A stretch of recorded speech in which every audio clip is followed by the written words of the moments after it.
Dans Demain nous appartient, Aurore défie Simon tandis que Gilles multiplie les impairs. De son côté, Violette est troublée par Jordan pendant que Manon confond sa belle-mère. Lundi 4 septembre 2023 dans Demain nous appartient, qui verra bientôt l'arrivée d'une star d'une famille formidable. Après le sauvetage de Manon, Nordine est plus que jamais amoureux de sa belle qu'il couvre du regard. C'est à ce moment que Myriam rentre de son jogging. L'air de rien, la mère du jeune homme tente d'obtenir des informations sur l'enquête en cours, mais aussi de convaincre sa belle-fille de rester se reposer. Mais la fille de William est bien trop déterminée à trouver les coupables. Pourtant, au commissariat, les nouvelles sont mauvaises, aucun document n'a été trouvé dans les disques durs de Colorset, selon Georges.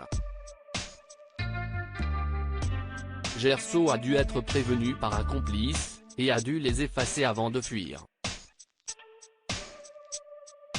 C'est à ce moment-là qu'Aurore reçoit un appel. Gerso vient d'être retrouvé. Demain nous appartient, Marianne et Gilles continuent à se jouer l'un de l'autre chez Marianne, cette dernière surprend Gilles en train de s'hydrater les pieds. Dans la cuisine. Si elle s'agace de cette nouvelle lubie, et du peu d'avancement des travaux de son frère, le ton monte encore davantage lorsqu'elle découvre qu'il a utilisé sa crème hydratante, au prix exorbitant. Furieuse, elle décide de partir en vélo à l'hôpital pour se défouler. Mais, elle est rapidement rattrapée par son frère, qui a emprunté le vélo de Renaud. Il s'était rendu compte qu'elle avait oublié son portefeuille. Malheureusement, alors qu'elle s'arrête afin de récupérer l'objet, elle s'aperçoit qu'un de ses pneus est crevé. Pressée et agacée, elle prend alors le deux roues de son frère, obligeant ce dernier à rentrer à pied. Gilles, Laurent Gamelon, qui a expliqué ce qui l'avait surpris à son arrivée dans la série, appelle alors Sylvain, qui lui montre comment réparer le vélo. Mais un problème en entraînant un autre, l'engin tombe, brisant le phare. Le soir venu, Marianne s'aperçoit du subterfuge et voit l'accessoire changer. Elle fait alors marcher son frère en lui demandant d'en acheter un autre au prix excessif. Bientôt, le jeune retraité comprend qu'elle le taquine. Un vrai jeu du chat et de la souris. Demain nous appartient, Violette sèche son premier jour au lycée chez les Roussel, c'est l'heure de la rentrée. Tandis que Lizzie et Jack se plaignent de ne pas être partis en vacances, Audrey leur rappelle qu'ils ont eu 2 mois libres contrairement à elle qui a travaillé tout l'été. C'est alors quoi apparaît Jordan, fanfaronnant car sa reprise à la fac n'a lieu que la semaine suivante. Mais, c'est vite la douche froide, car sa mère lui demande alors de s'occuper du ménage. Avant de partir au lycée, la serveuse du Spoon demande à ses enfants de prendre soin de Violette, qui effectue également sa rentrée. Devant le lycée, Damien tente de rassurer cette dernière, et lui demande de le prévenir si quelque chose ne va pas. Il lui offre également un jeu de clés qui lui permettra de se reposer quand elle le souhaitera.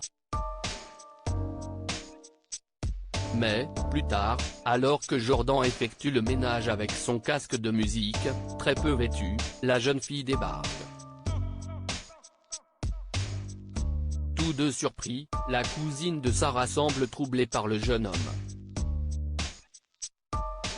À Agnès Varda, Lizzie s'inquiète de ne pas trouver Violette. C'est alors qu'elle reçoit un appel de Jordan. Elle a séché. Le soir venu, Damien, Adrien Robe, qui a évoqué son désir de paternité, rentre et essaie de comprendre pourquoi elle n'est pas restée au lycée.